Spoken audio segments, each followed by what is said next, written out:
quando houve o comício das diretas já, o Dom Paulo me consultou e falou, olha, eu estou desesperado pela logística dos ônibus para o comício, porque eles vão bloquear os nossos ônibus. E ele é muito combativo, o Dom Paulo, um gigante dos direitos humanos, né? Extraordinário, um homem de uma coragem. E ele disse, vamos ter problema logístico. Eu falei, não, a logística é com a Gaviões da Fiel, né? Logística é com a Gaviões da Fiel. Aí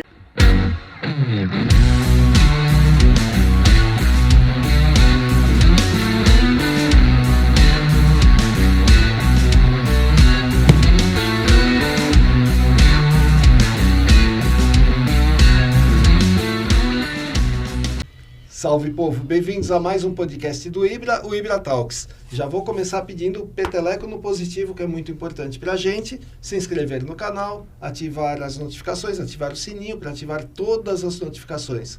E aí você vai receber todo o nosso conteúdo e depois, no final, você pode compartilhar esse vídeo aqui, que vai ficar muito legal, porque hoje a gente está com Noronha. Tudo bom, Noronha? Bom dia, tudo bem? Muito prazer estar aqui convosco. Beleza. O Duca Reis está comigo aqui. Olá, Sidney. Olá, Noronha. Prazer aqui recebê-lo no Ibra Talks. Tem muita história, né, Noronha? E o Cláudio Pedro. Opa, tudo bom? Bem, beleza. Deixa eu falar do nosso patrocinador, antes da gente bater o papo. A HTM Eletrônica está no mercado há mais de 25 anos, desenvolvendo e fabricando equipamentos com alta tecnologia, design exclusivo, garantia de resultados. E hoje a HTM Eletrônica é líder em inovação, resultados e segurança. E assim como a HTM VET tem como compromisso oferecer ao mercado os melhores e mais eficazes produtos, integrando conhecimento científico à praticidade. Equipamentos muito bons, eu recomendo. E não é porque eles estão patrocinando, não, é porque eu uso mesmo, tá? Por isso que eu recomendo. Mas eu queria começar o seguinte, Noronha, se apresenta para o pessoal te conhecer. Muito bem, meu nome completo é Durvaldo de Noronha Goios, eu tenho 74 anos e comecei originalmente como advogado, profissão que eu exerço até hoje, e tive um grande escritório de advocacia com 21 dependências em 9 países, o primeiro e único escritório global de advocacia, originário de um país em desenvolvimento. E com o passar dos anos, eu sempre tive uma vocação, inclusive terapêutica, da literatura, devido à pressão profissional, recorri aos livros, à literatura, sempre li muito, e tinha uma atividade marginal na União Brasileira de Escritores e no meio literário. Em um determinado momento, em 2014, os meus amigos insistiram para que eu me tornasse presidente da União Brasileira de Escritores. E a partir daí eu fui largando progressivamente a atividade de advogado, a qual eu dedico apenas 10% do meu tempo. Mas eu sempre estive ligado à literatura. Quando eu fui bolsista do governo dos Estados Unidos, na escola secundária, eu fui editor do jornal da escola secundária nos Estados Unidos, fui editor depois de diversos outros jornais, inclusive do jornal acadêmico da PUC, Faculdade de Direito, o Paulista, onde eu criei o meu primeiro heterônimo, o Antônio Paixão, que era um dos auxiliares. E daí vem a nossa velha inimizade, porque eu era superior dele, ele não aceitava bem a autoridade, como não aceita até hoje. A única autoridade que ele aceita é da mulher dele, porque ele não tem opção. E depois eu continuei, e escrevi diversos livros. Os meus primeiros foram todos sobre direito. Os meus livros acadêmicos estão em mais de 400 bibliotecas anglófilas no mundo, segundo o WorldCat. E aí eu passei também para atividade literária e para livros de história. Trouxe aqui alguns exemplares dos meus livros de história sobre a Força Expedicionária Brasileira, que foi a edição da Unesp em 3 línguas. Com ele eu ganhei a medalha da Presidência da República do Brasil. Ver? Sim. Obrigado. Mostrar para a câmera. Pode continuar, eu vou mostrando para a câmera aqui um pouquinho. Trouxe também Guerras do Ópio na China, que é um livro importante, ele é adotado em pós-graduação no Brasil e na Itália. Que é esse daqui, né? Guerra do Ópio. Guerra do Ópio na China. Tem 11 livros sobre a China. Tem a história aqui das guerras do Ópio. Hein? Isso é interessante. E do choque cultural entre Oriente e Ocidente, que é um tema que eu uso recorrentemente.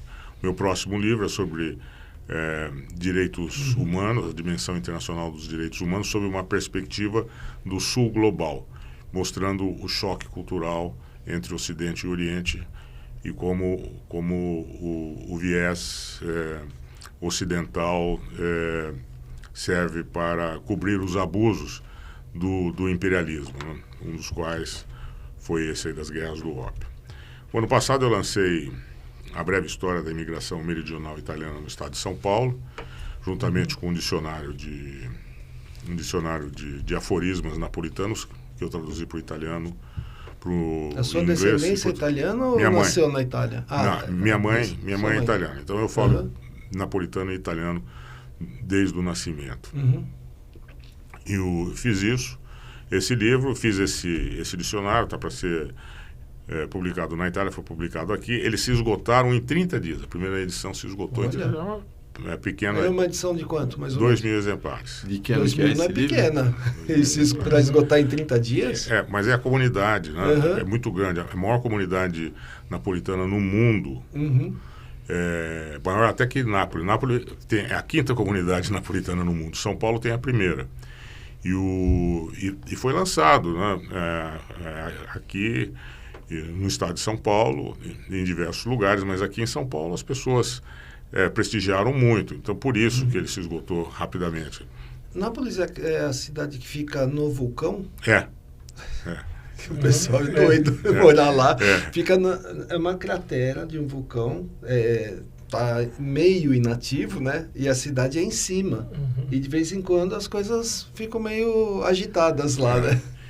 E ao norte, porque toda aquela área é vulcânica. Sim. Ao norte tem uma área ativa, chama Campo Flegrei, que fica ao norte de Nápoles. E lá tem terremoto, tem erupções ainda hoje, as casas têm que ser abandonadas. Mas aqui nós temos uma comunidade riquíssima e eles prestigiaram. O dicionário também, porque eu achei que ninguém fosse comprar o dicionário. E o dicionário também foi vendido e tem a 2ª edição. Eu não trouxe o dicionário. Mostra para a câmera também depois. Eu estou tentando aprender italiano, tá? Estou quase. Estou tentando. Não, uma língua belíssima. Sabe que eu reputo o Chico Buarque não só como um grande compositor musical, mas um grande letrista e um grande literato. Quando eu era presidente da União Brasileira de Escritores, eu indiquei o Muniz Bandeira, que pelos seus méritos próprios, mas era meu amigo. Indiquei a Lígia Fagundes Tênis, que não era minha amiga, mas que eu admirei a obra. E falei com o assessor do Chico Buarque para indicá-lo para o Prêmio Nobel de Literatura pelos seus méritos. E ele se desinteressou, não sei se foi por modéstia ou por outro motivo. E coincidentemente naquele ano foi agraciado com o prêmio aquele compositor americano que tem uma atividade literária manifestamente inferior à do Chico Buarque, né? Então, enfim, aqui tem esse é do Antônio Paixão, Anos Horríveis, que é um livro político de combate. Ele critica o bolsonarismo com toda a razão, e é um livro que marcou, causou um impacto, né, político naquela época, porque antecedeu as eleições, e eu tive que sair do Brasil por uns tempos, levando o Antônio Paixão junto, porque a minha casa sofreu um atentado político aqui em São Paulo. É sério? O que aconteceu? Entraram na minha casa, no Jardim Europa, com segurança, né? E praticaram atos de vandalismo. destruíram algumas Você decorações. não estava lá? Não, eu estava Nem a fora do família, país. ninguém estava lá. Tinha só o caseiro. O caseiro estava. Caseiro e segurança fora. E aí pisotearam algumas condecorações, levaram todas as placas de prata, que advogado quando dá conferência acadêmica, normalmente ganha a placa de prata, né? Sim. E eu as guardava em casa e não no escritório, no armário. Levaram as placas de prata, levaram o troféu de uma universidade japonesa, levaram um troféu, um prêmio do governo da República Popular de Bangladesh e jogaram os papéis no chão. Tudo coisa que para eles não tem muito valor e para você tinha muito valor. Mas eles urinaram algum recado lá? Nada. Aí eu estava fora, contratei um amigo criminalista para fazer o acompanhamento junto à delegacia de polícia. E por 2 vezes o delegado encarregado disse: olha, isso aqui não levaram nem a coleção de relógios, né? Isso aqui tem todas as características de um atentado político, né? De uma ação intimidatória. O próprio delegado que falou. Ele falou, não escreveu, mas falou. Então, esse livro... Esse livro já existia, ele tinha sido lançado antes. Ah, tá. Porque foi no ano da eleição, né? 2021. Ah, tá, da segunda. Tá. Foi na segunda edição. É a segunda eleição. Então... E aí você não conseguiu recuperar o que nada, foi roubado? Nada. E o Bangladesh eu nem sei mais como falar, porque eu fui cônsul honorário de Bangladesh, fiz um trabalho sem remuneração para reperfilar o perfil do comércio exterior de Bangladesh. E eles me deram um prêmio, uma condecoração do comércio exterior de Bangladesh. Certo. Em função disso, eu nem sei como falar. E da Universidade Soka Gakkai, no Japão, que é essa universidade budista, né, da Daisaku Ikeda, que foi um grande pensador budista, um líder da paz, um homem extraordinário, recentemente falecido. Eu falei com o representante deles no Brasil, que tinha sido furtado, né, que lamentava muito, porque era muito querida a homenagem, e aí eles ainda não me responderam, né, se vão dar um outro ou não. Então aconteceu isso e a culpa foi do Antônio Paixão. E aí, esse livro ganhou um prêmio, é isso? Um prêmio fictício? Fictício. Esse prêmio não existe, né? Mas ele ganhou o prêmio Ig Nobel, porque é Antônio Paixão. O prêmio foi representado por uma caixa de vinhos, porque é o único alimento do Antônio Paixão, né? Tá. O vinho é o nutritivo sustento do poeta, a alma do poeta é carente. Não, mas aí tem uma cerimônia, tudo, ou não, é só... Aqui, olha, ele está... Esse é fictício, né? Ele está no Parque Eduardo VII, ele foi lá, isso aqui acho que era a Feira do Livro, porque ele lançou efetivamente esse livro na Feira do Livro. Certo. Em Portugal. E aqui está ele de costas, né, para não aparecer a minha cara, né, porque antigamente eu tinha vergonha na cara e não a exibia. Né, então, eu queria perguntar, quando o Antônio Paixão lança um livro, quem que dá autógrafo? O Antônio Paixão, ele assina, eu posso assinar. Não, mas por exemplo, no lançamento do livro, não tem ninguém lá então, o Antônio Paixão não está lá. Não, mas eu assino. O Antônio Paixão assina antes, entendi. Na hora ninguém conhece, ninguém vai conhecer. A figura física é o Noronha. Não, eu sei, mas o que eu estou querendo dizer é assim, não vai lá na Feira do Livro, nada, não aparece como o Antônio Paixão. Por muitos anos, ele não mostrava a face. Né? Era sempre de costas, né? Como está aqui. E ele está com uma das garrafas que ele recebeu como prêmio. Agora, como ele perdeu a vergonha na cara, nesse livro ele mostra. Então esse é o Noronha. Esse aqui é o Beppe Bolizano, que é esse... Depois eu vou explicar, né, quem é. Sim. Mas todos os heterônimos têm a mesma cara do Noronha, aí, então, tá vendo? Nessa capa estão todos os heterônimos. Estão todos os heterônimos e tem alguns agregados. E quem que é o Antônio Paixão aí?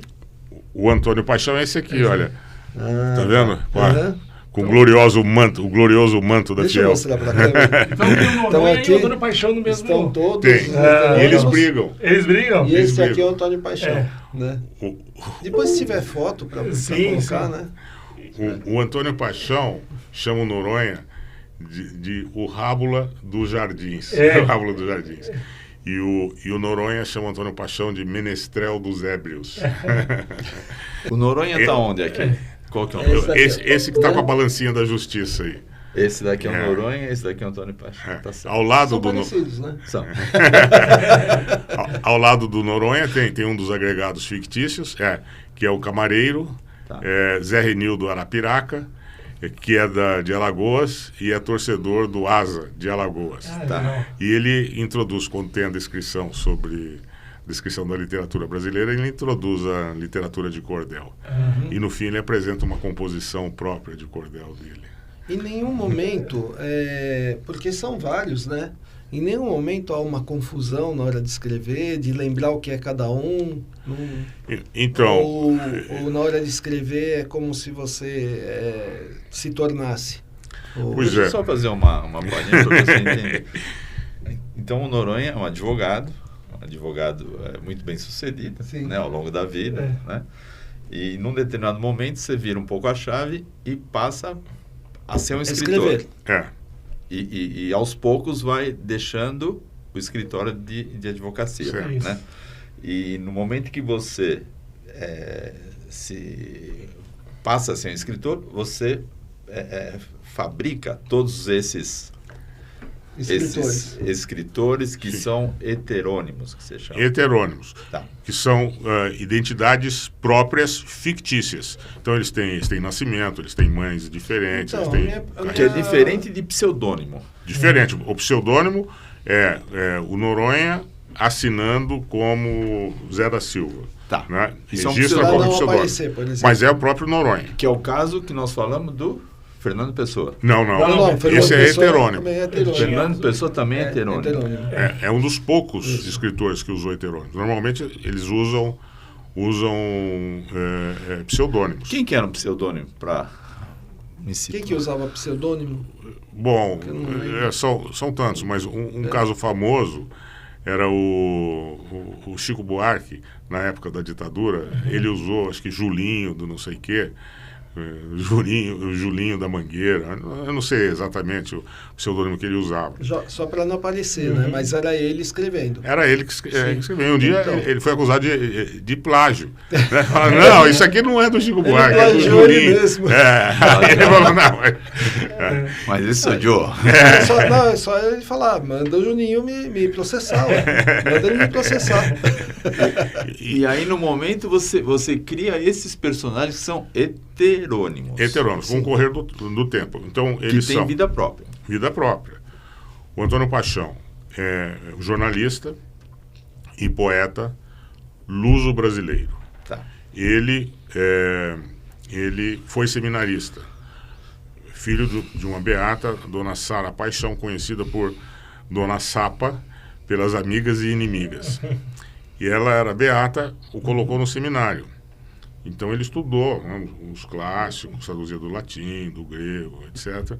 Mas chegou um determinado momento, a sua sede falou mais alto e ele bebeu todo o estoque de vinho dos padres do seminário, vinho da missa, e foi expulso do seminário. Foi aí que ele veio trabalhar comigo em 1971 e vem a nossa inimizade desde então. Então, esse convívio difícil que nós temos e que é retratado no livro. Então o Noronha se encontrou com o Antônio Paixão e eles não se dão nesse bem. simpósio aí. Eles não se dão bem. E é disso que se trata o livro. Não, essa é a identidade do Antônio Paixão, né?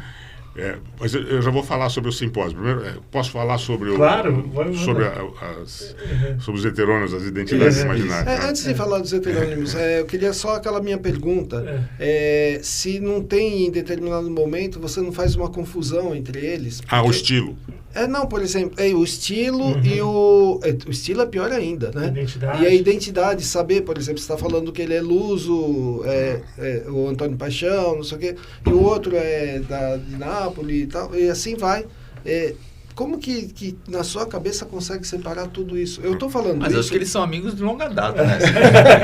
Ele conhece muito bem. Eu estou falando fundo, isso né? porque eu sou escritor. E eu tenho muitas vezes que eu faço o personagem, eu coloco ele lá com o olho azul. Eu tenho que anotar que o olho dele é azul para não esquecer no meio do livro que o olho dele é azul.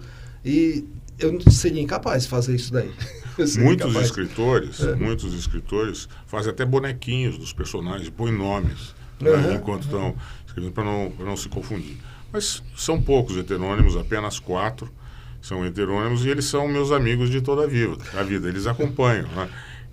Diz o Antônio Paixão que são os únicos contatos sociais que o Noronha tem: 3 amigos e 1 inimigo. Então, são esses.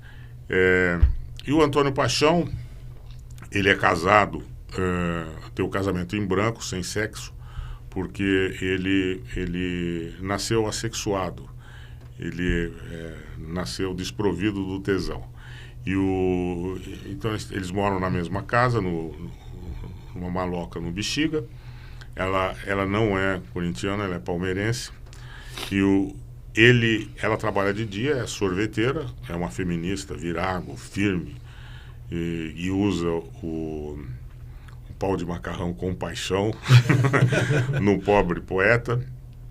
E ela trabalha durante o dia, e o Paixão, o trovador do Timão, acorda pontualmente às 18 horas, pontualmente mais ou menos, às 18 horas, e vai trabalhar nos bares do Bexiga, inclusive no Botecão 13, onde se encontram lá os nossos colegas da fiel torcida, e ele tem um amigo muito chegado que é o Sobradão, o nome também da Sobradão. E ele toma o vinho nutritivo dele, o nutritivo vinho da manhã. O vinho é o único alimento, porque os outros são despiciendos, e ele é um adepto do ócio criativo, muito antes do sociólogo Domênico De Masi ter cunhado o termo. Ele é adepto do ócio criativo. Então, trabalha muito pouco, mas ele é amado na quadra da Gaviões da Fiel e no Bexiga, né? No Bexiga, porque ele homenageia sempre o Bexiga, as causas do Bexiga, o povo do Bexiga. Depois, tem um outro heterônimo, que é um poeta inglês, que é um poeta como diz o Antônio Paixão, de poucas letras e muitos copos. Ele é um mercenário da literatura. Ele escreve poemas para os cornudos, né? E ele tem uma grande clientela na Faria Lima, que é a região que foi identificada cientificamente nos estudos cornológicos realizados no âmbito da sociologia como a maior concentração de cornos, porque o verdadeiro cornudo, ele tem a alma do banqueiro, né? E lá, como é uma área financeira, é pródiga no fenômeno. E ele compra no exterior um spray com cheiro de dólar e passa na suíte presidencial onde ele se hospeda para receber os banqueiros, que adoram, né, o cheirinho do dólar, e aí ele cobra em moeda estrangeira para fazer os poemas de corno para os diversos fins. E ele é casado com uma inglesa que está descrita ali, e o livro começa com uma dúvida existencial do Tony Mulvern, se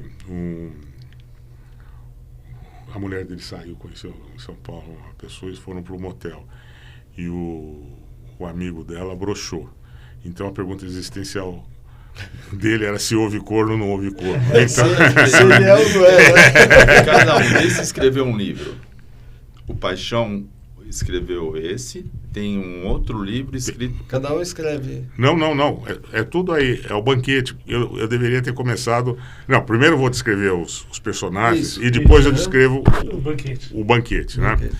Então esse é o Tony Mulvern, que é o único escritor rico, né? Porque você não ganha dinheiro sendo escritor. E o colega sabe muito. Eu sei disso. Então, eu fui presidente da UBE e vivi o drama lá dos nossos colegas e companheiros. E ontem eu estava falando, os maiores luminares da inteligência brasileira passando necessidade no fim da vida, né? Mas, enfim, o outro é o Beppe Molizano. O Beppe Molizano, ele é napolitano e é um pedreiro, cantor, cozinheiro, poeta e putanheiro. Ele se envolveu, teve um caso tórrido com a dadivosa mulher do chefe da camorra napolitana. E em função disso ele teve que se exilar e veio para o Brasil, onde estava o irmão. Corajoso, onde ele se meteu. Muito corajoso. Inconsequente, né? Porque ele não tem o perfil de corajoso, ele tem o perfil de absolutamente inconsequente. E ele veio para São Paulo, onde foi acolhido pela comunidade napolitana, onde morava o irmão dele, que era um médico formado na Santa Casa, e que ouviu o chamado de San Gennaro, que é o santo lá de Nápoles, para servir a causa de Deus, e entrou na ordem dos pregadores e atende ele é o pastor das almas errantes decaídas, descompostas e desqualificadas da Pauliceia desvairada. Então, o Beppe, que é o irmão dele, veio para cá e entrou na comunidade napolitana e participa do banquete. Ele é um poeta, um poeta consagrado. Aqui nesse livro, Anos Horríveis, tem um poema dele intitulado Bolsonaro, miliciano fascista.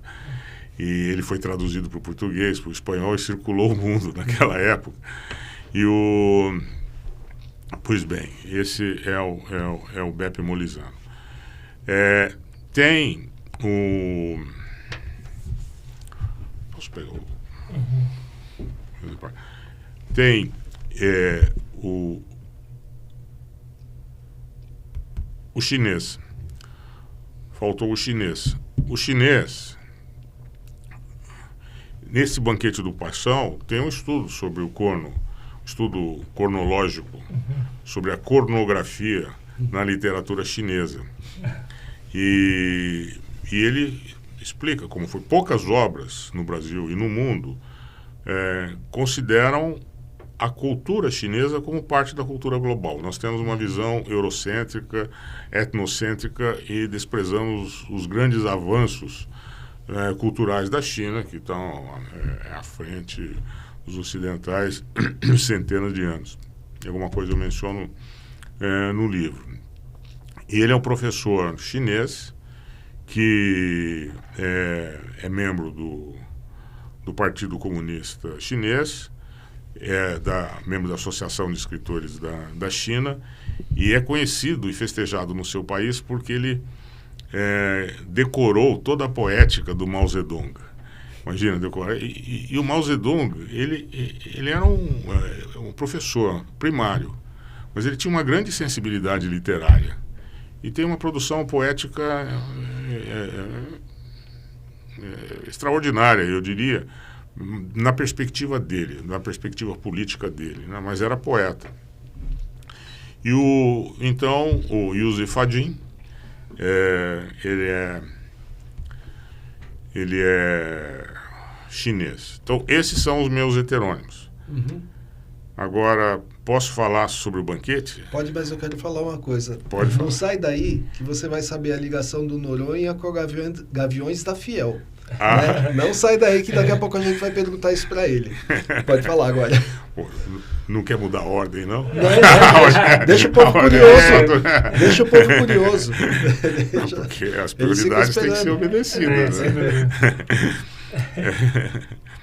Mas, então, o Antônio Paixão, que é um bêbado frequente com Tomás mas tem os seus momentos de lucidez. Ele é um leitor, né?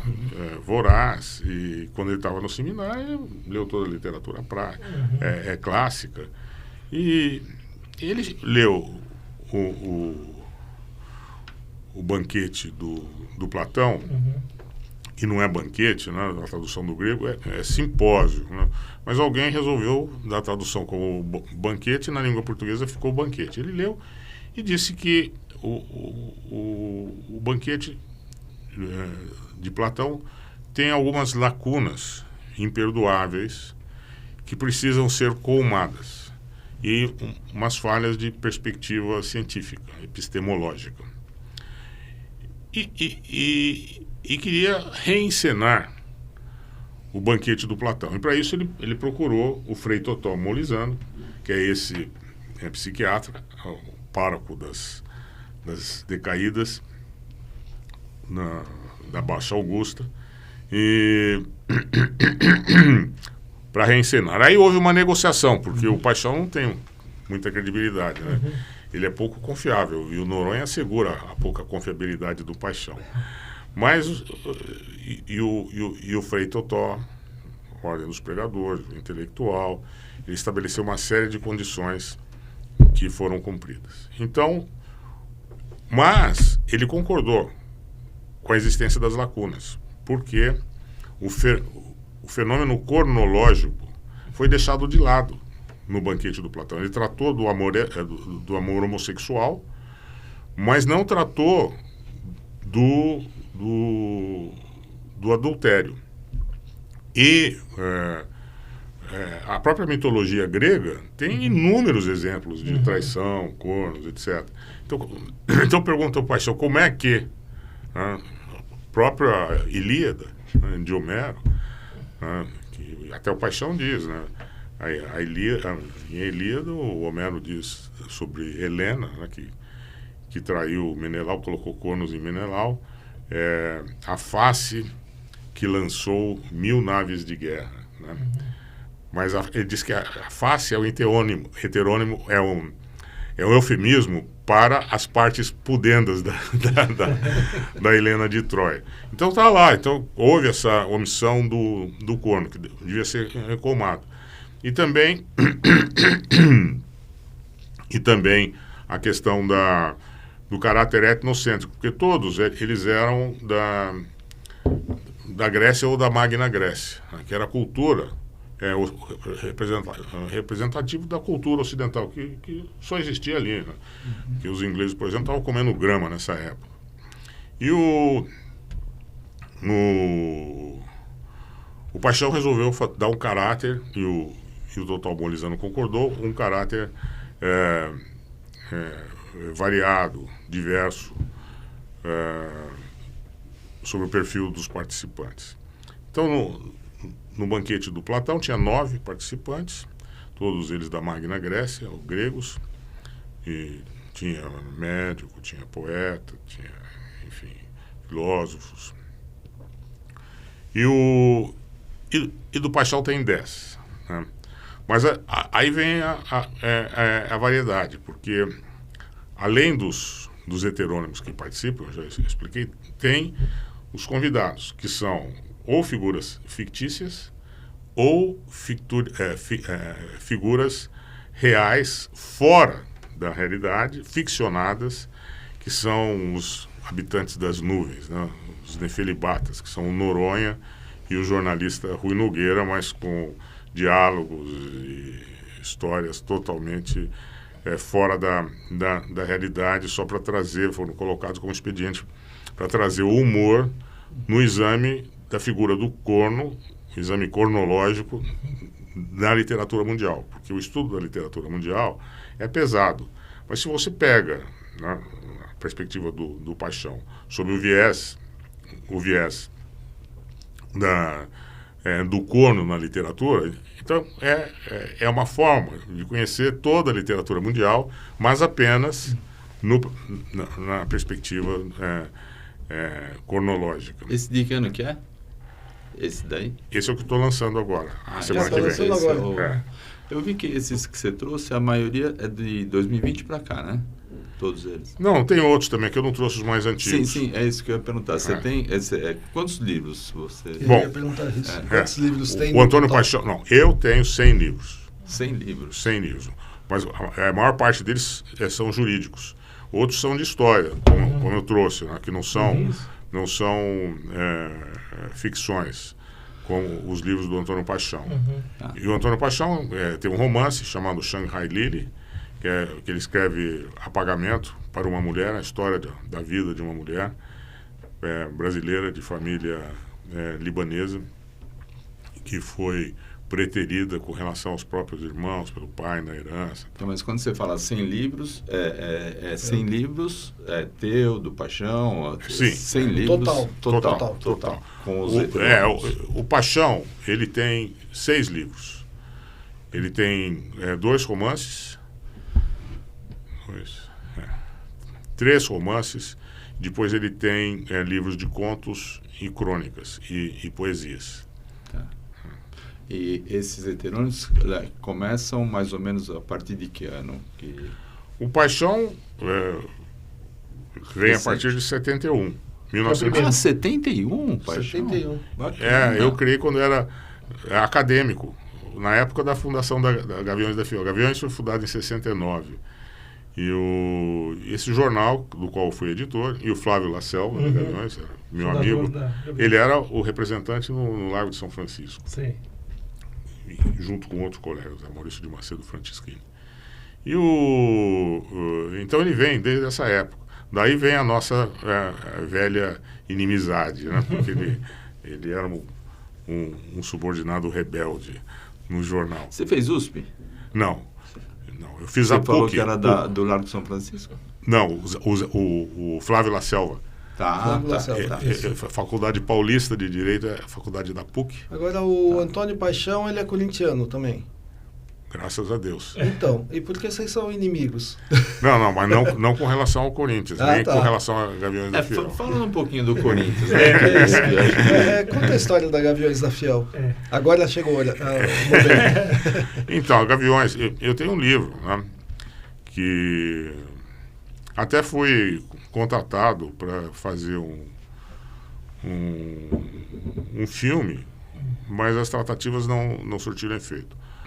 Eu fui procurado pela irmã do Flávio, a minha amiga Wanda, que é a irmã mais nova dele, bem mais nova.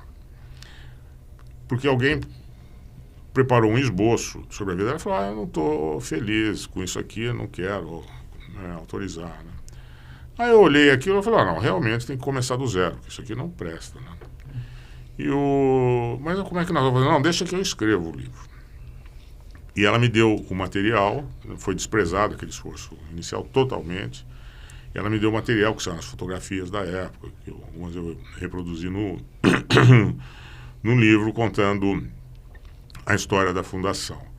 Né? E ele fazia parte da comunidade italiana, meridional, desse outro livro que eu dei. Inclusive, nesse livro eu menciono também, marginalmente, a história dele, da família dele, que vem de Polignano Mare, na Puglia, uma área que eu conheço muito bem, porque tem os parentes muito próximos ali. Então, naquela época, a postura era política contra o Vadielu, nós éramos perseguidos. Mateus? Não. Vicente Mateus já tinha saído? Não. Não tinha nem entrado ainda, era o Vadielu. Vadielu vem antes do Mateus? Vem antes. Vem antes. E nós sentávamos metade da arquibancada, do lado esquerdo dos portões monumentais do Pacaembu. A Elisa ficava embaixo. Torcedora Símbula, saudosa. Ela ficava embaixo, nós ficávamos ali. Nós tínhamos um segurança que depois foi... Acho que ele nem é vivo ainda, acho que ele nem gosta que lembre isso. Mas ele foi presidente, com muitos méritos da Gaviões da Fiel, mas ele era um garotinho na época, ele fazia a nossa segurança. E ele que apanhava antes dos capangas do Brasil. O segurança era quem apanhava antes, é isso? Ele, o dentinho, né? Era o dentinho. E ele apanhava. E nós também. Tinha naquela época, né? Num certo sentido, até hoje, o nosso futebol não tem muitas histórias edificantes. Mas ainda era a época da ditadura. Então nós nos opunhamos e sempre torcendo em prol do grande Corinthians. Depois o Flávio, eu estava na PUC, me tornei amigo do capelão da PUC, era um professor muito importante, que me apresentou ao cardeal Dom Paulo Evaristo Arnes, que se tornou meu amigo de toda a vida e me protegeu da repressão política, porque eu fazia parte da Juventude Universitária Católica, JUC, e me protegeu e me arranjou um exílio nos Estados Unidos, quando eu estava para ser preso, sendo perseguido. Facilitou minha saída. Depois eu me formei advogado, ele se tornou meu cliente. E quando nós tivemos que brigar com o governo Collor do congelamento, ele nos contratou e eu consegui eliminar, foi a primeira no Brasil contra o plano Collor. Para liberar o dinheiro. Para liberar o dinheiro. Todas as obras assistenciais da igreja, são centenas de entidades, uma obra extraordinária. E aí ele falou, agora você vai para o exílio, porque senão vão achar cocaína no teu bolso e vão comprometer o mérito. Vem do nada, né? Aparece do nada a cocaína, né? E aí eu fui, perguntar onde eu queria, eu quero ir para Nápoles e tal. Então eu fui para Nápoles. Mas antes disso, aí o Flávio já havia morrido. Mas antes disso, quando houve o comício das diretas já, o Dom Paulo me consultou e falou, olha, eu estou desesperado pela logística dos ônibus para o comício, porque eles vão bloquear os nossos ônibus. E ele é muito combativo, o Dom Paulo, um gigante dos direitos humanos, né? Extraordinário, um homem de uma coragem. E ele disse, vamos ter problema logístico. Eu falei, não, a logística é com a Gaviões da Fiel, né? Logística é com a Gaviões da Fiel. Aí apresentei o Flávio Laselva ao cardeal e o Flávio falou, não, mas isso nós fazemos todo fim de semana. Fugia na polícia. E ele quem montou a logística dos ônibus, dos participantes do comício diretas. Na Praça da Sé, né? Para a igreja, né, para os ônibus da igreja, não para as outras entidades, mas para os ônibus da igreja foi o Flávio Laselva. Então eu conto histórias como estas, né, e também a formação do Flávio, como ele era na comunidade de Polignano Amari, porque eu conheci, minha família era de Nápoles, mas Polignano Amari também fica no sul da Itália, e eu tive, quando eu cheguei a São Paulo, eu voltei dos Estados Unidos, eu fui acolhido por uma família de Polignano Amari, e eu não conhecia ninguém aqui. E os meus parentes não se interessaram muito por mim, então essa família me acolheu. Então eu conheci toda a comunidade de Polignano Amari, e o sucesso desse livro, em grande parte devido ao esforço deles de prestigiar. Qual o nome do livro? Breve História da Imigração Meridional. Italiana. Então foi importante, naquele momento, você ter entrado ali na Gaviões, momento político conturbado, e você, juntamente com o Laselva e outros, ajudaram o Brasil nessa redemocratização. Não, mas a Direta já foi em 88, mas a né? Gaviões, não, foi mais. Foi em 85 que teve ali.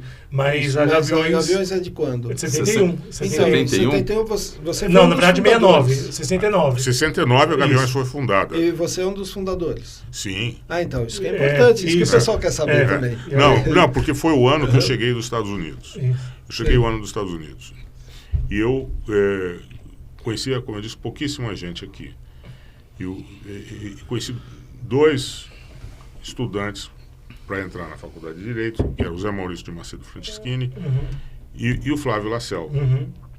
Então, e o Flávio já tinha esse grupo que assistia aos jogos de Corinthians. Já tinha nome? Eles já davam algum nome? Não tinha. Era só um grupo, né, do os Flávio, amigos. Os amigos. E por que Gaviões, né? Depois quero saber. Aí Gavião preto e branco, né? Uma ave de preda, muito mais nobre do que a gaia, porque o gavião é popular. A gaia é real. Né? Uhum. O Gavião é do povo. Até arrepio falar, porque essa é a Gaviões da Fiel. Né? Enfim, aí, para ser sincero, não lembro quem deu esse nome de Gaviões, e nem sei se alguém me deu esse depoimento, se eu coloquei no livro. Mas o imaginário é esse que eu relatei. Aí foi fundada sem burocracia nenhuma naquela época.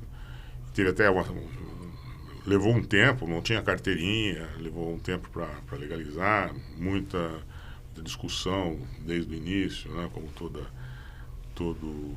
iniciativa de cunho popular. E era ali no Bexiga? Não. Tatuapé? Bom Retiro. Bom Retiro. Ah, Bom Retiro. Então é o mesmo lugar que é hoje? Depois foi... Não tinha. Porque no início era a casa do Flávio, né, na Moca. Tá. Mas era a casa, né? Depois foi doado esse terreno para Gaviões. Lá no Bom Retiro? Onde tem a quadra Flávio La Selva, no Bom Retiro. Tá. Mas antes fazia-se na casa do Flávio. Né? E eram quantos? Umas 20 pessoas? Não mais de 30, mas nem todos iam ao mesmo tempo. Porque custava. Nós éramos estudantes, tínhamos dificuldades.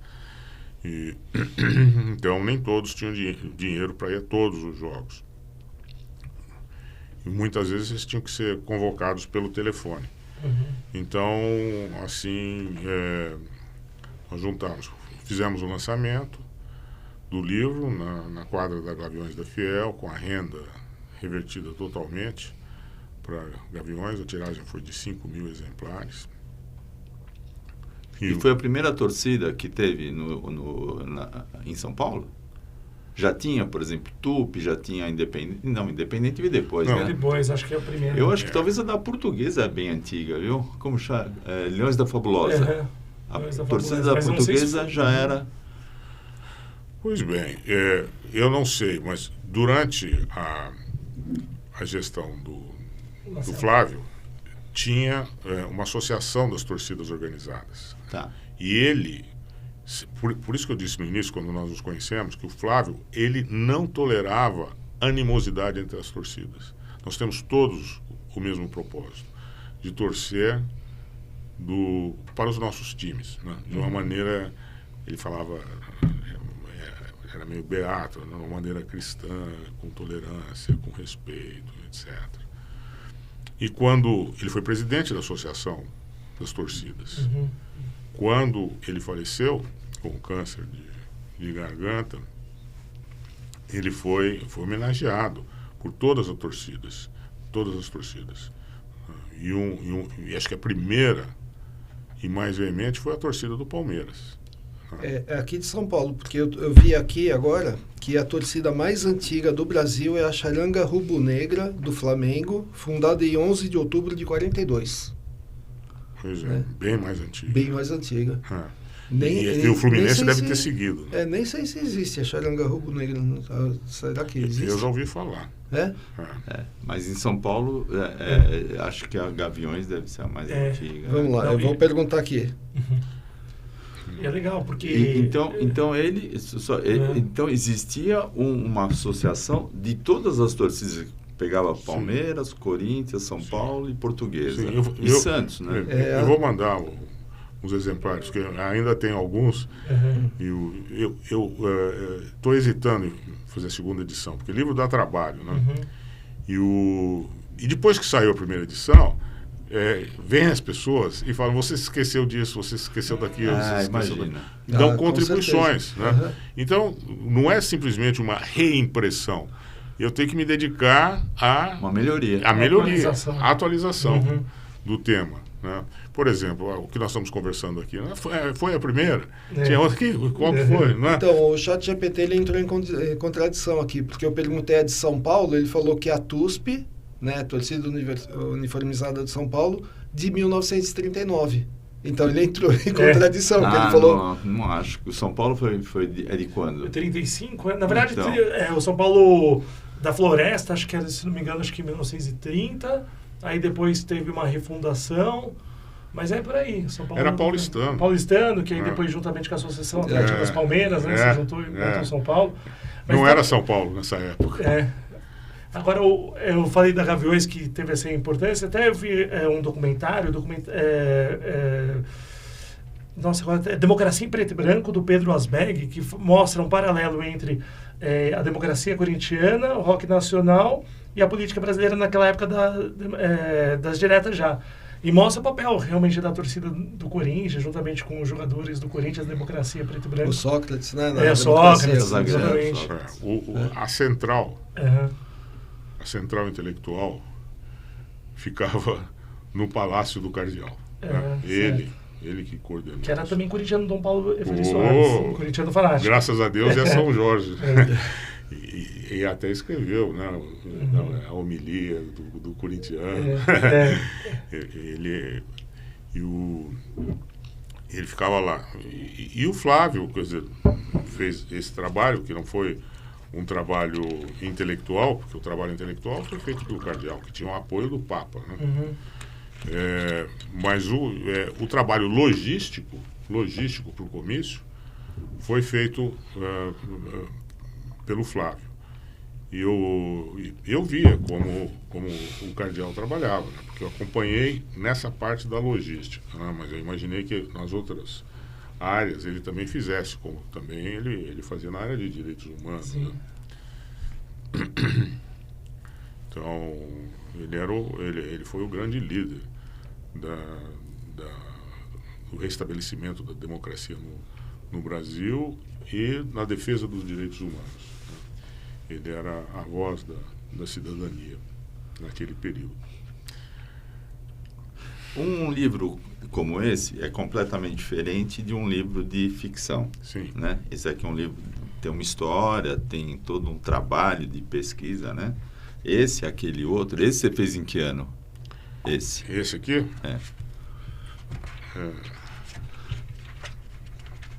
E para essa pesquisa, você fazia sozinho ou você tem sempre sozinho. Sempre sozinho. Porque, por exemplo, fazer uma pesquisa hoje, né, você faz através do computador. Fácil, super né? fácil. Mas fazer uma pesquisa mais antigo, é trabalho de biblioteca, ou você tem isso através de amigos? Não. Esse livro aqui, do Antônio Paixão, é um livro muito denso em termos de bibliografia. 1, 2, 3, 4, 5, 6, 7, 8, 9, 10, 11, 12, 13, 14, 15, 30, 45, 60, 75,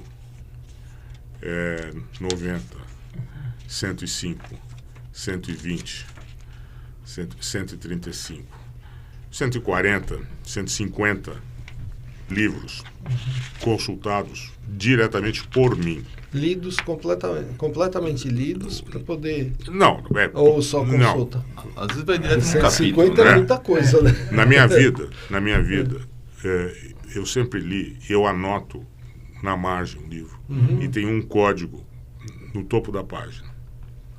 O código são is, que vai de 1 a 5 is. E a relevância lateral são de 1 a 3 listras. Eu marco aquilo que eu julgo interessante. Então eu pego o livro que eu já li, e não vou ler para escrever o livro, mas eu vou ler para consultar as partes que convém, que me servirão na obra. Então, por exemplo, A Divina Comédia, né? Que é um livro alentado, difícil, né? E eu falo 8 línguas, eu leio nos originais, e a maior parte das vezes eu mesmo faço a tradução. Eu nem tenho, às vezes, a obra em língua portuguesa. Isso acontece com muita frequência. Então, eu repasso já aquilo que eu já li. Então, por exemplo, Dona Flor e Seus Dois Maridos. É um livro que eu li umas 2, 3 vezes já, né? Que tem a anotação. Gabriela Cravo de Canela, que também é um dos meus favoritos. São Jorge dos Ilhéus, é um dos meus favoritos. Jorge Amado. Gosto muito da literatura brasileira, né? Mas gosto também da literatura clássica. Então tem aqui... gosto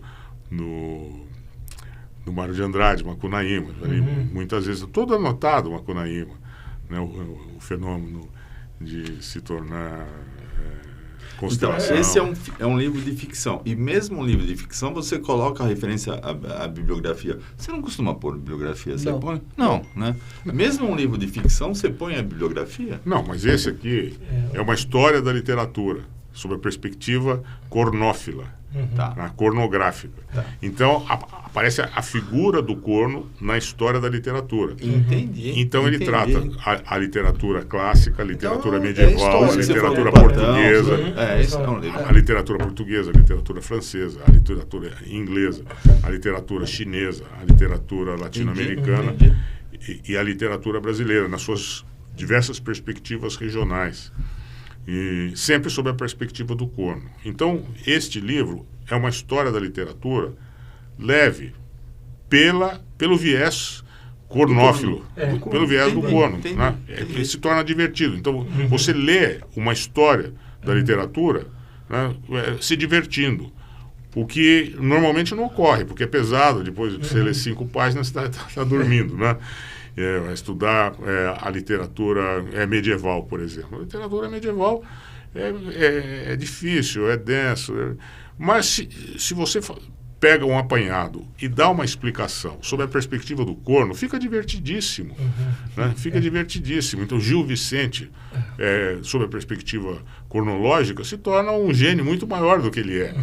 Porque ele tinha uma cornofilia, uma altaneira cornofilia. E depois, no fim, eu tenho um glossário cornográfico, né, de todas essas expressões, né, cornocultura, cornografia, cornologia, as figuras dos cornos. Tem mais de 50 tipos de corno. Tem alguma obra parecida? Você já nunca ouviu falar? Também nunca ouviu falar nada. Foi uma sacada. O Antônio Paixão disse que esse é o primeiro manual cornográfico a ser produzido no mundo.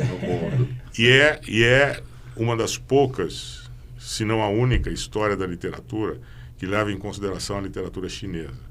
E algumas das contribuições culturais chinesas, porque ao explicar a figura do Yuzi Fadim, meu heterônimo, tem alguns pequenos esclarecimentos de onde ele vem, não é? De que caldo cultural ele se apresenta. E então é assim. Então, na realidade, é uma história da literatura. E tem as notas de rodapé, né? Num romance normal, você não tem história de rodapé. Daí a necessidade e o porquê da bibliografia. Agora eu entendi. E tem o Antônio Paixão também, o Antônio Paixão, ele também faz uma pesquisa nas obras dele também, né? Sim. Eu vi ali que tinha o nome dele. Ele pesquisa a própria obra. Aparece ali. E aí, ele é imodesto por natureza. E agora você falou também do Macunaíma, tudo, Antônio Paixão com esse negócio de acordar às 6 da tarde, tudo, também tem uma... Ele se define espiritualmente como um atoa macunaíme, macunaímico. Sim. E diz que o lema da vida dele é que a virtude está no vício.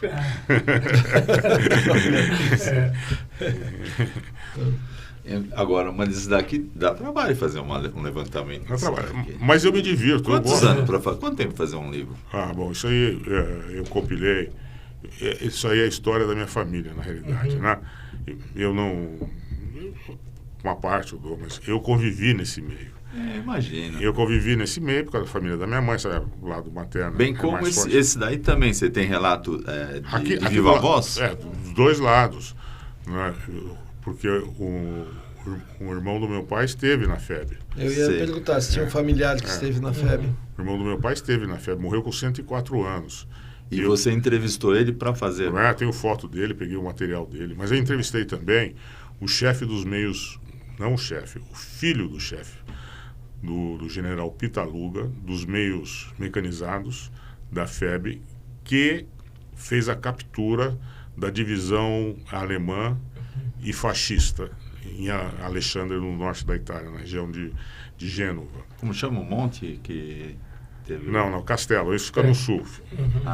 Isso fica no sul. Mas eles deram a volta e subiram, e lá o Pitaluga aprisionou.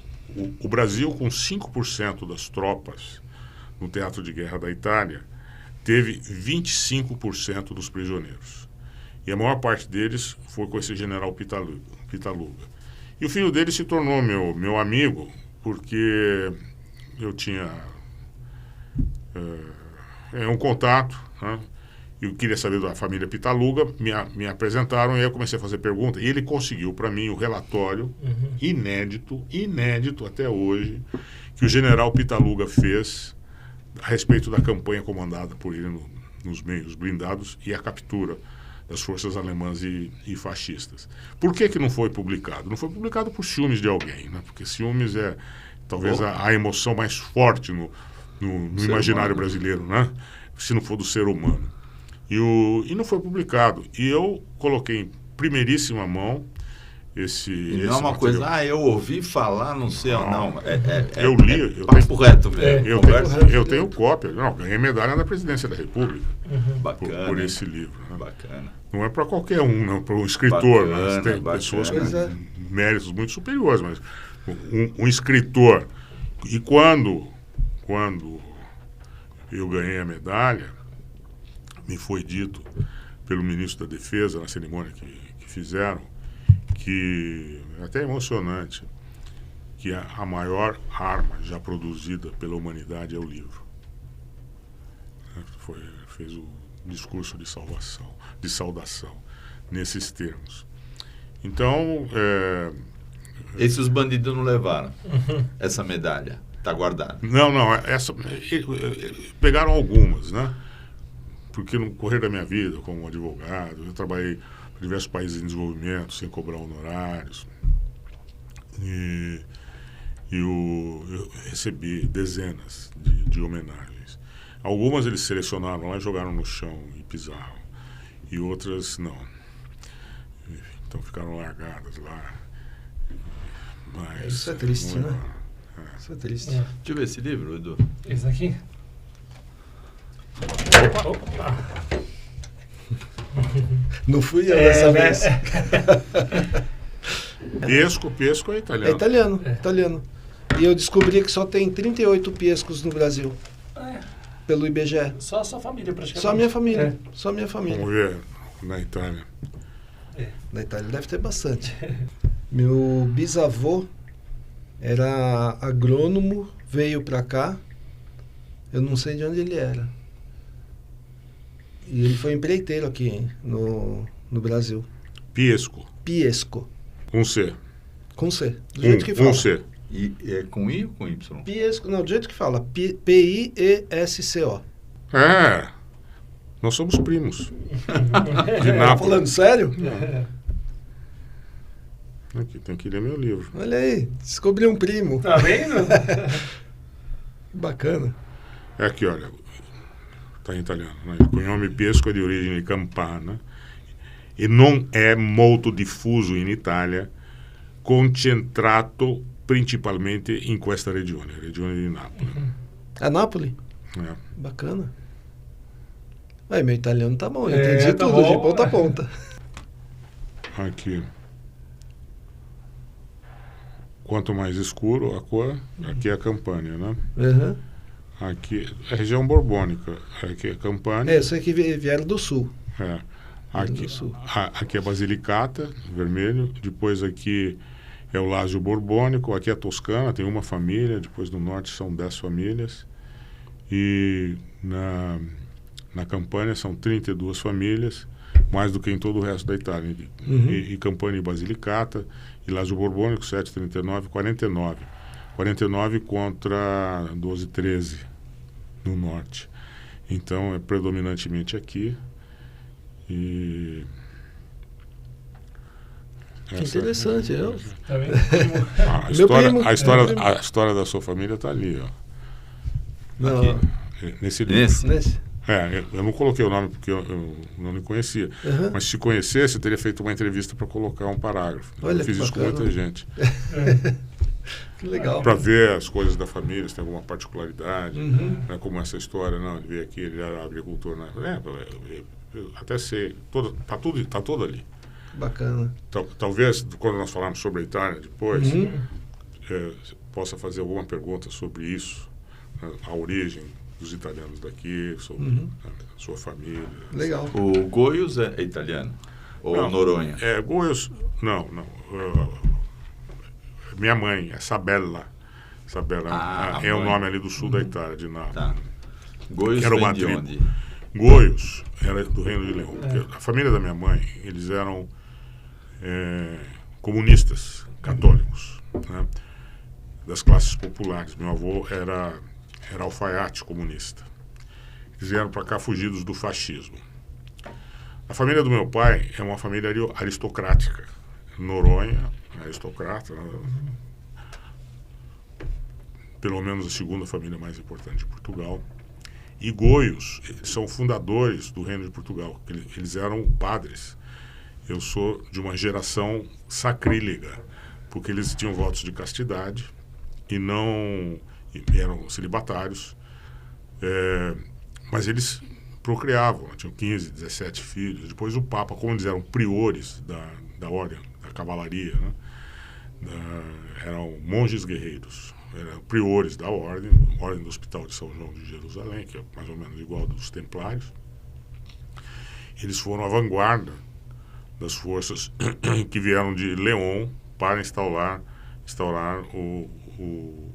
na época o Ducado de Portugal, e depois se tornou o Reino de Portugal. E eles tiveram todas essas batalhas, inclusive do Reino de Portugal, contra a Espanha, etc. São fundadores do Reino de Portugal. Então eu tenho a cidadania italiana da parte da minha mãe, tenho a cidadania portuguesa da parte do meu pai, é brasileira porque eu nasci aqui no Brasil. Eu escrevi um livro com a história da família. Chama-se Os Monges Guerreiros de Goius e a Ordem do Hospital em Portugal. Esse livro se esgotou em Portugal. Ele vendeu principalmente em Portugal, se esgotou. Eu tenho só uns 5 exemplares dele. E também eu estou relutante, porque eu já estou com 74 anos e eu não quero ficar corrigindo aquilo que eu já escrevi. Eu prefiro fazer obras novas. Então, do que corrigir esse livro. Mas tem a história contada aí do outro lado da família. E aqui tem o lado italiano. Da mesma forma, a investigação para fazer isso demanda, né, um tempo, né? Demanda. Quem me incentivou a escrever esse livro foi o Duque de Bragança, que é meu amigo, Dom Duarte. E ele disse: você tem que escrever, porque fui pegar o brasão da tua família e na heráldica da Casa de Bragança, né, e constatamos que o brasão da sua família é mais antigo do que o brasão do Reino de Portugal. Bacana, né? Legal. E aí eu fiz, então, uma pesquisa que foi uma delícia de fazer. Eu já tinha muitas coisas, porque meu pai guardava tudo, né? Ele era muito cioso das origens e tal. E muita coisa desapareceu, foi roubada, assim, essas coisas do Brasil. Mas muitas coisas eu ainda tive, né, do meu pai. E tive depoimentos, fiz a minha pesquisa, fui aos lugares. Então, ficou um livro muito bonito. Então, não é ele o português, ele já nasce no Brasil também, teu pai. Porque eles eram. Não, me refiro, eles devem ter feito uma imigração há muitos anos, né? Porque o que aconteceu? Foi os monges guerreiros, os priores da ordem, eles eram custódios do tesouro de Portugal. Então, o tesouro da coroa não ficava no castelo do rei. Ficava dos monges guerreiros, porque eles tinham a cavalaria e eles tinham também a proteção do Papa. Se tivesse uma disputa local com os barões, etc., eles não iam atacar a ordem do hospital, né, dos hospitalários. Então ficava lá. Então eles tinham uma reputação de não só de procriação fora do casamento, sacrílega do ponto de vista sexual, mas eles tinham uma reputação de inabalável honestidade e de intelectualidade. Eu tenho histórias da minha família, de poetas que estão no início da literatura portuguesa. Cancioneiro de Garcia de Rezende, tem um ancestral meu que escrevia lá, que ele era Ele era o primeiro-ministro de Dom Manuel Venturoso. Ele escrevia em 3 línguas, né? Tinha mulheres, né, tanto de um lado como do outro, mas aí mais da família Noronha, porque as mulheres dos padres eram sempre escondidas. Elas eram tradutoras de obras em latim, isso e daquilo. Grande intelectualidade ali daquele lado. Você tem horário, né, para ele. Infelizmente, mas assim, eu já convido desde já para voltar aqui, porque ainda ficou muita coisa, muita história. A gente falou um pedacinho só da história, né?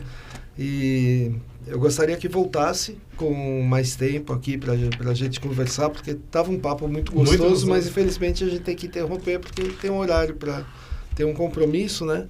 Faltou um apanhado sobre as sessões do banquete, né? Falar sobre a literatura. Talvez nós pudéssemos marcar. Vamos marcar, sim. Numa segunda oportunidade, se esse nosso programa tiver sucesso. Vai ter. Com certeza. Já teve. E os espectadores se interessarem, nós podemos repassar do ponto de vista literário, sob a perspectiva cornográfica, a história da literatura, né? Quais as obras. Depois que esse livro foi pro Prelo, eu estava na biblioteca em Roma agora e descobri um livro extraordinário, medieval, escrito em latim, né, que eu leio. Lê latim? Escrevo. É uma das 8 das 8 línguas. E escrevo. Eu comprei em latim, chama Irmã Afrodita, um livro do século XIV, que é exclusivamente material sensual, né? Erótico. E está lá para uma próxima edição, se houver, né? Vai ter, e vai ter a parte 2 do nosso podcast. Com certeza vai ter, né? Sargento Rui de Noronha Góes é teu parente? Bacana. Bacana mesmo. Viu a foto dele aí? Tem a foto dele aqui. Ele vem a ser? Irmão de papai. Seu tio. Seu tio. Seu tio. Também, de certa forma, contribuiu com o livro. Meu pai já era falecido, ele faleceu. Sim, mas você tinha um material. Não, meu tio me deu todo o material dele. Ele era vivo, né? Ele estava vivo ainda. E ele... E a experiência também solo, né? Quer dizer, o que chamou mais a atenção dele na Itália, não, diversos fatores, né? Dizem que foi o frio, que realmente foi terrível para nós, muito difícil.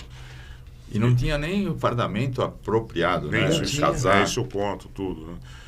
E ele veio ele era da arma de artilharia, que ficava no Rio de Janeiro, então...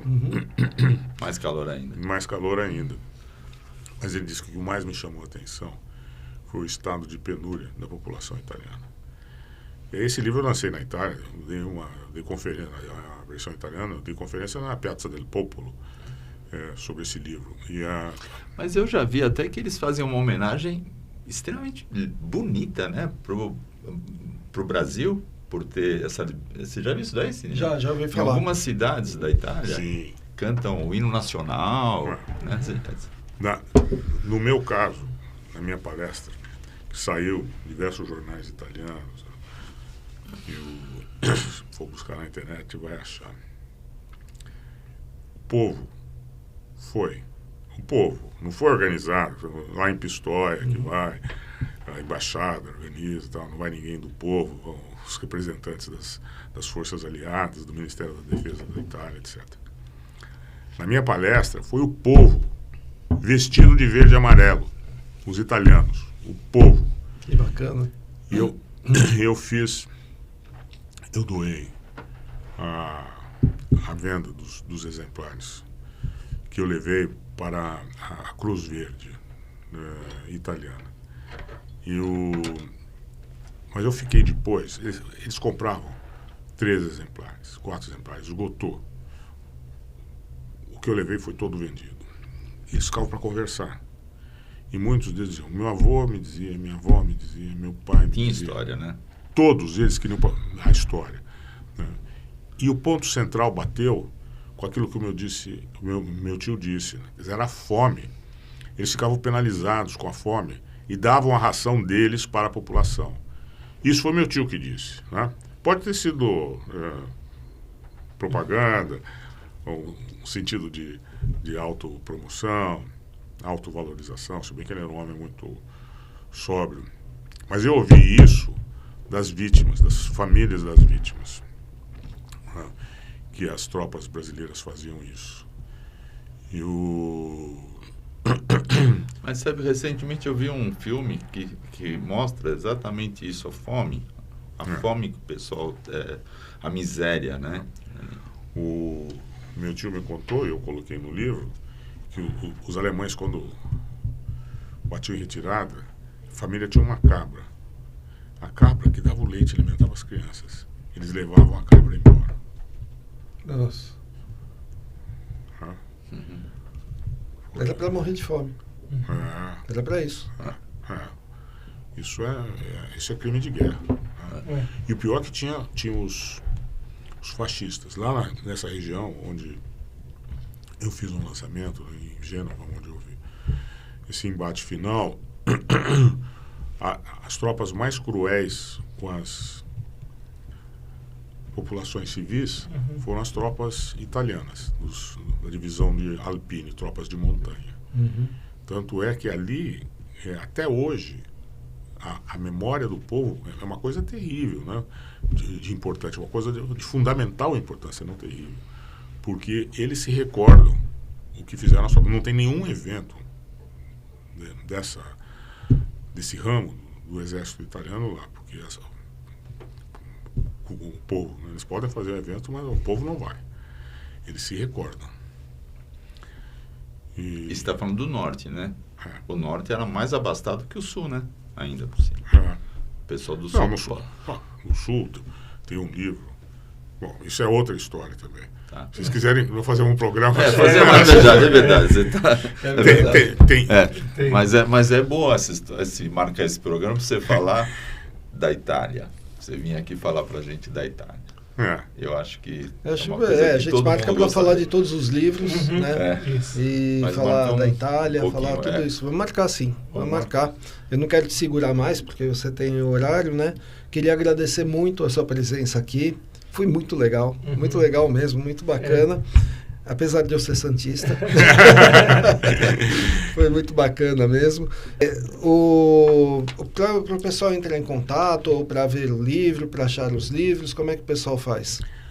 Os livros podem ser adquiridos pela Amazon, podem ser adquiridos pela editora, Observador Legal Editora, e aqui em São Paulo, na Livraria Martins Fontes.